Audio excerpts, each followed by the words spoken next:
Welcome back to the channel, you guys. Today is a beautiful, chaotic day in the soap world, and we are absolutely buzzing with all the latest drama. Grab your coffee, settle in, and let's dive straight into the deep end of Port Charles because we have a massive, mind-blowing theory to unpack today that is going to change everything. So let's talk about Jacinda Bracken and Willow Kane and Michael Corinthos, because this triangle of doom is currently taking over my life, and I just need to get all these thoughts out before my head explodes. Last week we saw things really escalate between Willow and Jacinda, and it was intense, like really intense. Willow is completely losing her mind over Jacinda being around her kids, specifically Wiley. And you know what? Jacinda is not backing down, not even a little bit. She is no wallflower. She is standing right there, looking Willow in the eye, and basically telling her to deal with it. And I have to say, I am kind of loving it. Okay, maybe that sounded dramatic, but you get what I mean. We are so used to Willow playing the victim, or acting like she is the moral compass of Port Charles. But let's be real here. Willow shot Drew Kane. She is paralyzing him. She is blackmailing her own mother, Nina. So for Willow to stand there and act like Jacinda is this horrible toxic influence on Wiley just because of her past, it's rich. It's so hypocritical. But Willow is terrified. She is fiercely protective of her role as Wiley's mother, and she sees Jacinda as a massive threat. Which brings me to the big theory. The theory that has been blowing up on social media, the theory that fans have been whispering about for weeks, and the theory that I honestly think might actually be true. What if Jacinda is Nelle Nelle Benson Corinthos, Wiley's biological mother, Michael's absolute nightmare of an ex? Just let that sink in for a second. I know. It sounds crazy. But is it really? This is General Hospital? People come back from the dead more often than they change their shoes. Let's look at the facts. Let's just break this down, because the more I think about it, the more it makes total terrifying sense. First of all, let's look at Jacinda's backstory. We don't know much about her life before she showed up in Port Charles. She was working as an escort at the Metro Court Bar. That's where she met Michael. She became his alibi for the night Drew was shot, and then she gave Michael this whole sob story about her past. She said she got involved with an older man while she was still in high school. Her parents cut her off, and when the relationship ended, she had to become an escort to make ends meet. It seems like a feasible story. It makes you feel bad for her. It makes Michael feel bad for her. And we all know Michael has a massive savior complex. But what if it's a total lie? What if that entire backstory is just a carefully constructed cover? Because think about Nelle's history. Nelle came to Port Charles with a massive vendetta against Carly. She blamed Carly for everything wrong in her life. She would not let it go. She did everything she could to take Carly down. She gaslit her, she tortured her, and then she went after Michael. She tried to kill Michael, and when that didn't work, she did the most unforgivable thing in soap history. She swapped her baby. Let's just remember the sheer trauma of the Jonah Wiley baby swap. Nelle let Michael believe that their son Jonah died in childbirth. She handed that baby over to Brad Cooper in the woods. Brad and Lucas raised Wiley for over a year while Michael grieved a child that was literally living right under his nose. Remember when Nelle was torturing? Brad Cooper was a nervous wreck for a year and a half. He was losing his hair, he was sweating through his suits. He was constantly looking over his shoulder because Nelle was pulling his strings from inside Steinmauer. She manipulated everyone. She manipulated Ryan Chamberlain, for crying out loud. She is a masterclass in psychological manipulation.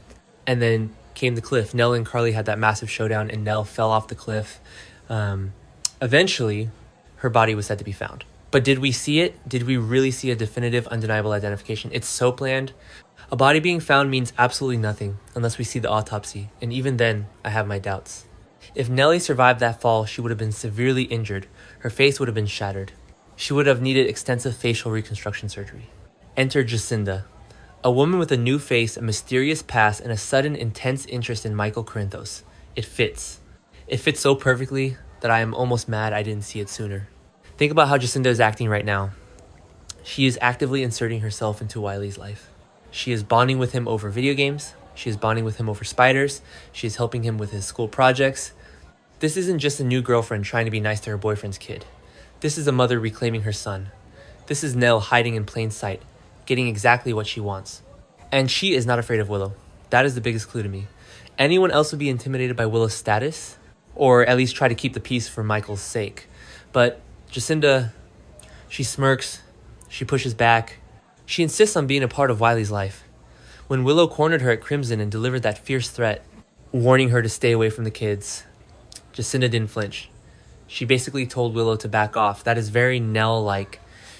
Nelle never backed down from a fight, especially not when it came to Willow or Carly. And let's talk about the irony of this whole situation. The absolute delicious, twisted irony. Nelle never knew that Nina was her biological mother. She died or died before the half-heart necklace truth came out. She never knew that Willow was her twin sister. And maybe she still doesn't know. Maybe Jacinda's operating in the dark about her true family tree. But what if she does know? What if she found out during her recovery? If Nelle knows that Nina is her mother and Willow is her sister, then this whole thing is a masterclass in psychological warfare. She is seducing Michael, stealing back her son, and slowly driving Willow insane. She's watching Willow unravel. And honestly, Willow is making it so easy for her. A few episodes ago, we saw that whole disaster at the Quartermain mansion. Wiley overheard Olivia and Michael screaming at each other, and he picked up the word hooker. Then he repeated it during Brooklyn and Chase's social worker visit for baby Phoebe. It was a mess, a total disaster. And it all traces back to Jacinda's past. Willow was furious. She sees Jacinda as this dirty, toxic presence. But if Jacinda is Nelle, and then the escort past might just be a convenient fiction she created to explain her lack of history in her sudden appearance in Port Charles. Or maybe she really did have to do sex work to survive while recovering from her injuries and planning her revenge. Either way, she is using it to play the victim and manipulate Michael. And, oh my god, Michael, what were they thinking with this guy? Who actually believes he's ever going to end up in a healthy relationship. Michael Corinthos has the worst radar for women in the history of television. He never sees the red flags. He is so desperate to be the hero to save the damaged girl that he completely ignores the fact that she might be a sociopath. He defended Jacinda to Willow. He told Willow to back off. He is actively fighting for Jacinda to be in his kids' lives. He is handing his son right back to the woman who stole him in the first place. It's brilliant. It's evil, but it's brilliant. The writers have been setting this up for months. The slow burn of Jacinda's integration into the Corinthos family, the subtle moments with Wiley, the escalating tension with Willow. It all points to a massive, explosive reveal. Can you imagine the fallout? Just picture it. Picture the moment the truth comes out. Picture Carly's face. Carly has been so distracted lately with Jack Brennan and Valentin and her secret attic fugitive situation. She hasn't even been paying attention to Michael's love life. But when she finds out that Nelle is back, and that she has a new face, and that she's sleeping with Michael and playing video games with Wiley, Carly is going to lose her absolute mind. She will scorch the earth. There will be nothing left of Port Charles but ash. And what about Nina? Nina has been desperate for a connection with her daughters. She lost Nelle before she even knew she had her. She has a terrible, strained relationship with Willow. If she finds out Jacinda is Nelle, she's going to be completely torn. She will want to protect Nelle, but she will also see the monster Nelle has become. And Willow might actually have a psychotic break. She is already unhinged. She shot Drew. She's poisoning him. If she finds out her boyfriend's new lover, the woman trying to replace her as a mother, is actually her supposedly dead evil twin sister. Yeah, put a fork in Willow. She is done. Maybe I'm getting too carried away. I do that sometimes. I sit here staring at the screen, connecting dots, and maybe aren't even there. Maybe Jacinda really is just Jacinda. Maybe she really is just a former escort with a sad backstory who happens to like kids and spiders. But come on, you guys know this show. You know how they operate. They don't just introduce a character with a mysterious past, have her instantly bond with a specific child, and have her fearlessly go toe-to-toe with the child's adopted mother for no reason. There is always a reason. There is always a secret identity. And honestly, the show needs this. We need a good, classic, soapy villain return. Sidwell is terrifying, sure. But he's a mob villain.